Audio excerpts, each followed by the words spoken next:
यहाँ बड़े स्पष्ट रूप में प्रभुपाद जी ने तात्पर्य में बताया है कि ये प्रेम भगवान की तरफ उत्पन्न हो सकता है केवल अगर हम भगवान की दिव्य लीला की चर्चा सुने, अगर हम भगवान की दिव्य लीला की चर्चा सुने, अगर हम भगवान का नाम सुने, तो ये जो हृदय में मैल है, अभद्रानी बुरे विचार हैं, भौतिक विचार जो हैं, वो निकल जाएंगे।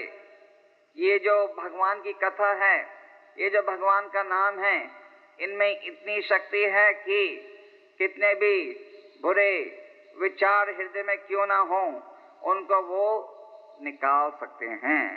शन्वता स्वाकथ कृष्ण पुण्य श्रवण कीर्तना हृदय अंतस्तूर्य भद्रानी विदुनोति सुरसतम। तो चाहे ज्ञान से या अज्ञान से, ज्ञान से या अज्ञानता से, अगर कोई भगवान के नाम की तरफ आकर्षित हो, अगर कोई भगवान का नाम लेना शुरू कर दे, तो अवश्य ही ये जो भौतिक विचार हैं वो निकल जाएंगे। चेत दर्पण मार्जनम, चैतन्य महाप्रभु जी ने स्वयं कहा है कि अगर हम ये मैल को हृदय से निकालना चाहते हैं तो केवल ये हरि नाम लेना चाहिए। मैल का अर्थ है बुरे भौतिक विचार, जो कि जिम्मेदारी लेते हैं हमें भगवान से दूर ले जाने के लिए। जब तक भी तो भौतिक विचार रखेंगे हृदय में, जब तक हम भगवान के निकट नहीं जा सकते। जिस प्रकार जब आपको बुखार हो तो आपको खाने का टेस्ट नहीं आता, पर जब आपका बुखार कम हो जाए तो हर एक चीज का मनोरंजन आप खुद ही प्राप्त कर सकते हो।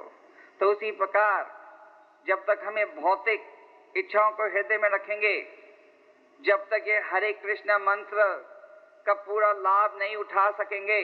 कई बार कीर्तन में नाचने का दिल नहीं करता, क्यों? कई बार भगवान के प्रति संदेश सुनने का दिल नहीं करता, क्यों? कई बार सुबह मंगल आरती में जागने का, मंगल आरती में आने की इच्छा नहीं रहती, क्यों?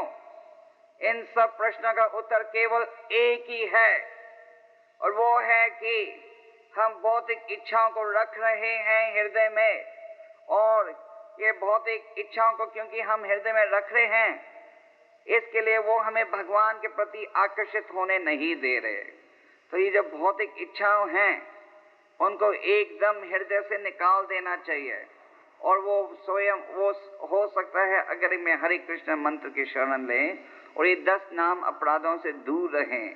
तो ये हमें पहचान लेना चाहिए कि यहाँ जिस प्रकार शुकदेव गोस्वामी जी कहते हैं कि केवल वो ही कार्य करना चाहिए जिसके द्वारा भगवान के प्रति आकर्षण प्रेम उत्पन्न हो। तो ये जो भौतिक इच्छाएं हैं, भौतिक विचार हैं, वो भगवान के प्रति प्रेम उत्पन्न नहीं कर सकते।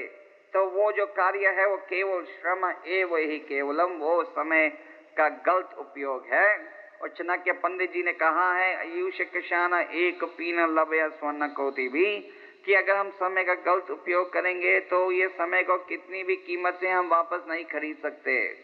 समय को एक बार आप जाया कर दोगे तो कितनी भी कीमत से, कितना भी धन से उसको वापस खरीद के नहीं ला सकते। इस कारण जो आध्यात्मिकवादी व्यक्ति है वो बड़ी सावधानी से अपने जीवन को निभाता है, हर मिनट का ठीक उपयोग करता है। और जो भौतिकवादी व्यक्ति है वो इस बात की पहचान नहीं रखता, और क्योंकि वो केवल ये भौतिक शरीर और मन और इंद्रियों के बारे में सोच रहा है, वो सदा इनको ही संतुष्ट करने की कोशिश करता है। तो हमें वो ही कार्य करना चाहिए इस श्लोक के अनुसार जिसके द्वारा भगवान के प्रति प्रेम उत्पन्न करें, और उसका मतलब है वही कार्य जो कि गुरु और साधु और शास्त्र कहते हैं। ये नहीं सोच सकते कि भगवान के प्रति प्रेम हम गलत कामों से उत्पन्न कर सकते हैं। जैसे कई बार लोग को सोचते हैं भांग पी के हम भगवान के प्रति प्रेम उत्पन्न करेंगे। कई बार लोग सोचते हैं नहीं, सिनेमा जाके भी हम भगवान के प्रति प्रेम उत्पन्न करेंगे। नहीं, भगवान के प्रति प्रेम उसी कार्य से उत्पन्न हो सकता है जिस कार्य की इजाजत साधु, गुरु और शास्त्र देते हैं। और साधु, गुरु और शास्त्र जो हैं उन्होंने सीमा बनाई है जिसके अंदर हम चल सकते हैं। मतलब ये है कि हमें उसी रूप से भक्ति करनी चाहिए जिस रूप से साधु, गुरु और शास्त्र कहते हैं करने को, और वही कार्य करना चाहिए जिसके द्वारा भगवान के प्रति प्रेम उत्पन्न हो। हरे कृष्ण।